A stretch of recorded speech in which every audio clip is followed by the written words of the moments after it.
Hello, welcome to my channel. I am Rita. അപ്പോൾ ഈ ചാനലിൽ എൻ്റെ ആദ്യത്തെ വീഡിയോ ആണിത്. ഇതിനു മുമ്പ് എനിക്കൊരു ചാനൽ ഉണ്ടായിരുന്നു. അത് നമ്മുടെ ആശാൻ ഒന്ന് നൈസായിട്ട് റിമൂവ് ചെയ്ത് കളഞ്ഞു. രാവിലെ എഴുന്നേറ്റ് നോക്കുമ്പോൾ ചാനൽ കാണാനില്ല. അതിൻ്റെ സങ്കടം പറഞ്ഞാൽ എത്രയായാലും മാറില്ല എന്ന് എനിക്കറിയാം. പക്ഷേ ഞാൻ അതിലൊന്നും തോൽക്കാൻ തയ്യാറല്ല. അതുകൊണ്ട് പുതിയൊരു ചാനൽ ഞാനങ്ങ് തുടങ്ങി. നിങ്ങൾ ഈ വീഡിയോ ആദ്യമായിട്ടാണ് കാണുന്നത്, നിങ്ങൾക്ക് ഇഷ്ടപ്പെട്ടു എൻ്റെ വീഡിയോ എന്നുണ്ടെങ്കിൽ ഒന്ന് സബ്സ്ക്രൈബ് ചെയ്യാൻ മറക്കല്ലേ. എല്ലാവരുടെയും സപ്പോർട്ട് വേണം. അറിയാലോ, ഒന്ന് പോയി നമ്മൾ പുതിയത് തുടങ്ങുമ്പോൾ എത്രത്തോളം ബുദ്ധിമുട്ടുണ്ടാകുമെന്ന്. അപ്പോൾ എല്ലാവരും ഒന്ന് സബ്സ്ക്രൈബ് ചെയ്ത് സപ്പോർട്ട് ചെയ്യാം. ഞാൻ ആദ്യം എന്നെ പരിചയപ്പെടുത്താം. ഞാനിപ്പോൾ MSc സൈക്കോളജി കഴിഞ്ഞ് വെറുതെ വീട്ടിലിരിക്കുകയാണ്. റിസൾട്ടിന് വേണ്ടി വെയിറ്റ് ചെയ്യുന്നു. മംഗലാപുരത്തായിരുന്നേ ഞാൻ എൻ്റെ MSc ചെയ്തുകൊണ്ടിരുന്നത്. അന്നത്തെ വിശേഷങ്ങളും എൻ്റെ ഹോസ്റ്റലിലെ വിശേഷങ്ങളൊക്കെ ആയിരുന്നു ഞാൻ ആദ്യത്തെ ചാനലിൽ ഷെയർ ചെയ്തിട്ടുണ്ടായിരുന്നത്. ബട്ട് എന്ത് ചെയ്യാനാ, ആ ചാനൽ നഷ്ടമായിപ്പോയി. ഇനി ഇൻഷാ അല്ലാ ഈ ചാനലിലും നമ്മൾ നല്ല അടിപൊളി വീഡിയോസൊക്കെ ഇടുന്നതായിരിക്കും. അപ്പോൾ നിങ്ങൾക്ക് ഇഷ്ടപ്പെടുകയാണെങ്കിൽ ലൈക്ക് ചെയ്യുക, കമൻറ്റ് ചെയ്യുക, സജഷൻസൊക്കെ അറിയിക്കണം. അപ്പോൾ ഇന്ന് ഞാൻ ഷെയർ ചെയ്യുന്നത് ഒരു പണിയില്ലാണ്ട് വെറുതെ ഇരിക്കുന്ന ഒരു ദിവസത്തെ ഒരു വീഡിയോ ക്ലിപ്പാണ് കേട്ടോ. കുറച്ച് സെൽഫ് കെയറും കാര്യങ്ങളൊക്കെ ആയിട്ട് അങ്ങനെയുള്ള ഒരു വീഡിയോ. രാവിലെ തന്നെ ഞാൻ എൻ്റെ ടു ഡു ലിസ്റ്റ് തയ്യാറാക്കുകയാണ്. ഇത് ഭയങ്കര യൂസ്ഫുൾ ആണ് കേട്ടോ. എല്ലാവർക്കും എന്താ പറയുക, നമുക്ക് എന്തൊക്കെ ഒരു ദിവസം ചെയ്യണമെന്ന് പല കാര്യങ്ങളും നമ്മൾ ഇങ്ങനെ തിരക്ക് പിടിച്ച് ഇങ്ങനെ ഓടിപ്പോകുന്ന സമയത്ത് പലതും നമ്മൾ മറന്നു പോകും. പക്ഷേ ഇങ്ങനെ എഴുതി നോട്ട് ചെയ്ത് വെക്കുമ്പോൾ അത് നമുക്ക് ഭയങ്കര യൂസ്ഫുൾ ആണ്. എസ്പെഷ്യലി കുറേ കാര്യങ്ങൾ ഒരു ദിവസം ചെയ്ത് തീർക്കാനുള്ളവർക്കാണെങ്കിൽ ഇത് എഴുതി വെക്കുന്നത് നല്ലതാണ്. നമ്മളൊന്നും മറന്നു പോവുകയില്ല. നമുക്ക് ഓരോ കാര്യം പ്രയോറിറ്റൈസ് ചെയ്യുകയും ചെയ്യാം. ഏതാണ് ഇമ്പോർട്ടൻറ്റ്, ഏതൊക്കെ ഇമ്പോർട്ടൻ്റ് അല്ല, ഇപ്പോൾ അർജൻ്റ് ആയിട്ടുള്ളത് ഏതാണ്, അർജൻ്റ് അല്ലാത്തത് ഏതാ എന്നൊക്കെ നമുക്ക് കാറ്റഗറൈസ് ചെയ്തിട്ടും ടു ഡു ലിസ്റ്റ് തയ്യാറാക്കാം. നമുക്ക് ലാസ്റ്റ് സെമിസ്റ്ററിൽ ടൈം മാനേജ്മെൻറ്റ് ടെക്നിക്ക് പഠിക്കാനുണ്ടായിരുന്നേ. അതിലുണ്ടായിരുന്നു നമ്മൾ എങ്ങനെ നമുക്ക് ടൈം മാനേജ് ചെയ്യാം എന്നുള്ളതും, എങ്ങനെയൊക്കെ നമുക്ക് നമ്മുടെ ഓരോ കാര്യങ്ങളും പ്രയോറിറ്റൈസ് ചെയ്യാം, ഏതൊക്കെയാണ് ഇമ്പോർട്ടൻ്റ് ഉള്ളത് അല്ലെങ്കിൽ ഇമ്പോർട്ടൻ്റ് അല്ലാത്തത് ഏതൊക്കെയാണെന്ന് പറഞ്ഞ് കാറ്റഗറൈസ് ചെയ്യുക. എന്നിട്ട് അതിൽ തന്നെ ഏർജൻ്റ് ആയതും ഏർജൻ്റ് അല്ലാത്തതൊക്കെ എങ്ങനെ കാറ്റഗറൈസ് ചെയ്യാം എന്നൊക്കെ നമ്മൾ ഇത്തവണ പഠിച്ചിട്ടുണ്ടായിരുന്നു. അങ്ങനെ ടു ഡു ലിസ്റ്റ് എല്ലാം എഴുതി കഴിഞ്ഞതിന് ശേഷം ഞാൻ താഴെ പോയി നോക്കിയപ്പോൾ ഉമ്മ ബ്രേക്ക്ഫാസ്റ്റ് റെഡിയാക്കിക്കൊണ്ടിരിക്കുകയാണ്. ഞാനിതാ എൻ്റെ കപ്പിൽ ചായ ഒഴിച്ചിട്ട് കുറച്ച് സമയം പുറത്തു പോയി ഇരിക്കാമെന്ന് വിചാരിച്ചു.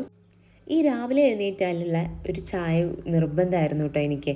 പക്ഷേ മംഗലാപുരം പോയതിന് ശേഷം ആ ഒരു ശീലം അങ്ങ് പാടെ മാറിയിരുന്നു. ഇപ്പോൾ ഞാൻ വീണ്ടും റീസ്റ്റാർട്ട് ചെയ്തു. ശരിക്കും എനിക്കിത് ഭയങ്കര ഇഷ്ടമാണ് കേട്ടോ. രാവിലെ എഴുന്നേറ്റ് നല്ലൊരു ചൂട് ചായയൊക്കെ കുടിച്ച് പുറത്തിങ്ങനെ ഇരിക്കുമ്പോൾ മൈൻഡ് ഒന്ന് റിലാക്സ് ആവുന്ന പോലെ തോന്നും.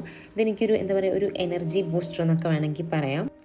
എങ്ങനെയാണ്, നിങ്ങൾക്ക് ആർക്കെങ്കിലും ഉണ്ടോ ഇങ്ങനൊരു ശീലം? ഉണ്ടെങ്കിൽ ഒന്ന് കമൻറ്റ് ചെയ്യണേ.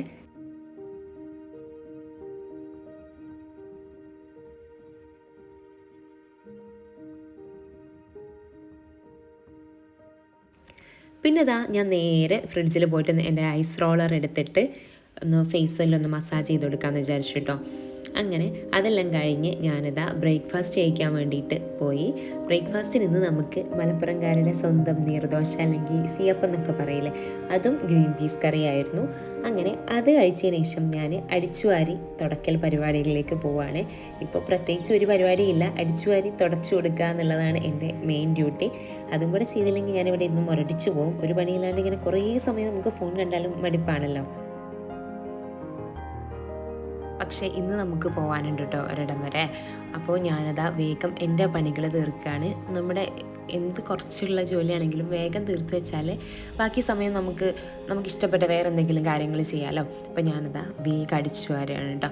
എനിക്ക് ഏറ്റവും ഇഷ്ടം അടിച്ചു വാരാൻ ഒന്നെങ്കിൽ ഇറുക്കിൽ ചൂല് അല്ലെങ്കിൽ നമ്മുടെ ബ്രഷ് ഉണ്ടല്ലോ, അത് വേണം. ഇത് രണ്ടാണെങ്കിൽ എനിക്ക് അടിച്ചു വാരാനൊരു സുഖമുള്ളൂ. പിന്നെ ഞാൻ അടിച്ചു വാരൽ കഴിഞ്ഞപ്പോൾ എന്തെങ്കിലും കഴിക്കാമെന്ന് വിചാരിച്ച് സ്റ്റോർ റൂമിൽ പോയപ്പോൾ ഈത്തപ്പഴവും മടക്കൊക്കെ ഉണ്ടായിരുന്നു. അപ്പോൾ അതൊക്കെ ഓരോന്നെടുത്ത് ഞാൻ കഴിച്ചു. അത് കഴിഞ്ഞ് നേരെ ഞാൻ തുടക്കാൻ പോയിട്ടോ. തുടക്കലും ഒരു ടാസ്ക്കാണ്. എനിക്ക് തുടക്കുന്നതിനേക്കാൾ കുറച്ചും കൂടെ ഇഷ്ടം അടിച്ചു വാരുന്നതാണ് കേട്ടോ. പക്ഷേ അടിച്ചു വാരിക്കഴിഞ്ഞാൽ പിന്നെ തുടക്കണമല്ലോ.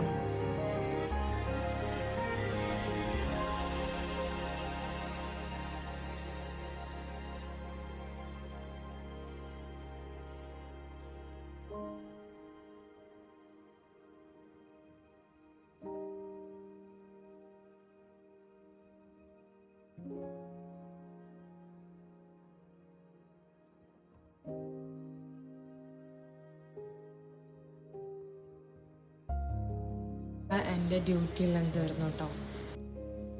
എൻ്റെ പരിപാടികളൊക്കെ തീർന്നപ്പോൾ എനിക്ക് വീണ്ടും ഒരു വിശപ്പിൻ്റെ വിളി വന്നപ്പോൾ ഞാനിതാ മാഗി ഉണ്ടാക്കി കഴിക്കുകയാണ്. ഇവിടെ ഒരു ചെറിയ പാക്കറ്റ് കണ്ടു, അപ്പോൾ ഞാൻ അത് ഉണ്ടാക്കി കഴിക്കാമെന്ന് വിചാരിച്ചു.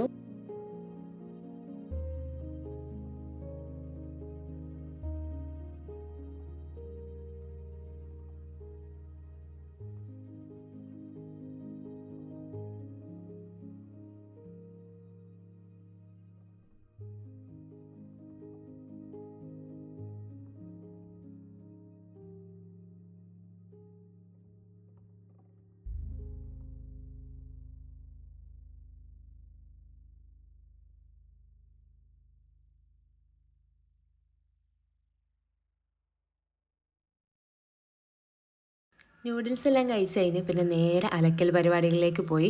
പൊതുവേ ഞാൻ കല്ലിൽ നിന്ന് അലക്കാറില്ല, മെഷീനിൽ ഇടാറാണ്. പക്ഷേ നിസ്കാരക്കുപ്പായും കാര്യങ്ങളൊക്കെ ഉണ്ടായതുകൊണ്ട് ഞാൻ ഇന്ന് കല്ലിലിട്ട് അലക്കാൻ വിചാരിച്ചു. പക്ഷേ ഇവിടെ നിന്ന് അലക്കിയപ്പോൾ നല്ല രസം കേട്ടോ. അപ്പോൾ ഞാൻ വിചാരിച്ചു ഇനിയൊന്നും നമുക്ക് കല്ലിൽ വെച്ച് അലക്കാമെന്ന്. നല്ല രസമുണ്ടായിരുന്നു ഈ വാഴത്തോട്ടത്തിലേക്ക് നിന്ന് ഇങ്ങനെ അലക്കാൻ വേണ്ടിയിട്ട്.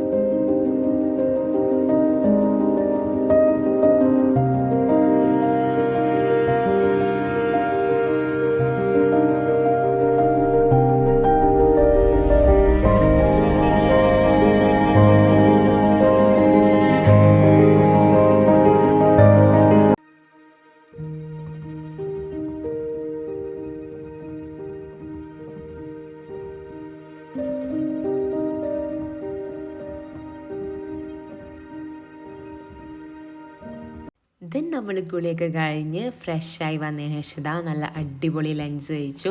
ഇന്ന് ലഞ്ചിന് നമുക്ക് കടച്ചക്ക കറി ഉണ്ടായിരുന്നു, പച്ചക്കായ ഉപ്പേരി, അച്ചാർ, മീൻ, പിന്നെ എന്താ സോയ റോസ്റ്റും പപ്പടമൊക്കെ കൂട്ടി നല്ല അടിപൊളിയായിട്ട് ലഞ്ച് കഴിച്ചേ. നമുക്ക് സാധാരണ ഹോസ്റ്റലിൽ ഇത്രയും കറികളൊന്നും ഉണ്ടാവാറില്ലല്ലോ. അപ്പോൾ ഇവിടെ വന്ന് ഇങ്ങനെ കുറേ കറികളൊക്കെ കൂട്ടി വയ്ക്കുമ്പോൾ എനിക്ക് ഭയങ്കര സന്തോഷം കേട്ടോ. അല്ലെങ്കിൽ എനിക്ക് ഒരുപാട് കറികൾ കൂട്ടി കഴിക്കാൻ ഭയങ്കര ഇഷ്ടമാണ്. അങ്ങനെ അതെല്ലാം കഴിഞ്ഞ് ഞാൻ കുറച്ച് ഉണങ്ങിയ ഡ്രസ്സ് ഉണ്ടായിരുന്നു, അതൊക്കെ മടക്കി റെഡിയാക്കി വെക്കുകയാണ്. ഇന്ന് നമുക്ക് പുറത്ത് പോകാനുണ്ടെന്ന് പറഞ്ഞല്ലോ. എൻ്റെ മൂത്തമ്മയുടെ മോന് ഉംറക്ക് പോവാണ്. അപ്പോൾ അവിടെ വരെ ഒന്ന് പോവാമെന്ന് പറഞ്ഞു ഉമ്മ. അപ്പം ഞാനും കൂടി ഇനി എനിക്ക് പ്രത്യേകിച്ച് പണിയൊന്നും ഇല്ലല്ലോ. അപ്പോൾ ഇനി എല്ലായിടത്തേക്കും ഞാനും ഉണ്ടാവും ഉമ്മയുടെ വാലി തൂങ്ങിയിട്ട്.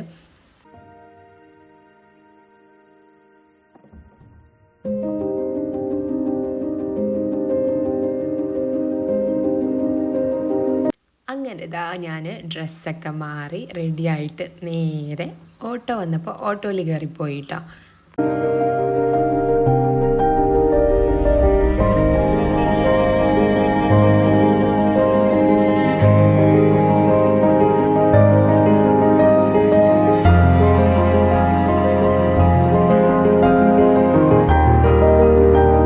എത്തിയപ്പോൾ എല്ലാവരും ഉണ്ടായിരുന്നു. പിന്നെ അറിയാമല്ലോ പെണ്ണുങ്ങളെല്ലാവരും കൂടിയ ഫുള്ള് വർത്താനായിരുന്നു. പിന്നെ അവിടുന്ന് നേരെ വൈകുന്നേരം ആയപ്പോൾ നമ്മൾ തിരിച്ചു വന്നത് ബസ്സിലായിരുന്നേ. അങ്ങനെ വീട്ടിലെത്തിയതിന് ശേഷം ഞാൻ ആര്യവേപ്പിൻ്റെ എല്ലാം എടുത്തിട്ട് ഒന്ന് തിളപ്പിച്ച് ആവി പിടിക്കാമെന്ന് വിചാരിച്ചു. ഇതാണ് ഞാൻ പറഞ്ഞത്. ഇനി ഈ വെള്ളമാണ് ഞാൻ ഐസ് റോളിൻ്റെ അകത്താക്കിയിട്ട് ഫ്രീസ് ചെയ്ത് വെക്കൽ. എന്നിട്ട് അതെടുത്തിങ്ങനെ ഫേസിൽ മസാജ് ചെയ്യും.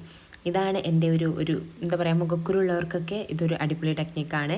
അത് കഴിഞ്ഞ് ഞാൻ നല്ലൊരു ബിരിയാണിയും കൂടെ കഴിച്ച് എന്താ പറയുക കിടന്നുറങ്ങി. അപ്പോൾ നിങ്ങളെൻ്റെ ചാനൽ ആദ്യമായിട്ട് കാണുന്നതാണ്, ഒന്ന് സബ്സ്ക്രൈബ് ചെയ്ത് സപ്പോർട്ട് ചെയ്യുക. എന്തെങ്കിലും സജഷൻസ് ഉണ്ടെങ്കിൽ നിങ്ങൾക്ക് കമൻറ്റിലൂടെ അറിയിക്കാം. ഇഷ്ടപ്പെട്ടാലും ഇഷ്ടപ്പെട്ടില്ലെങ്കിലൊക്കെ കമൻറ്റ് ചെയ്ത് നിങ്ങളുടെ അഭിപ്രായങ്ങൾ രേഖപ്പെടുത്താൻ മറക്കരുത്. ഓക്കേ.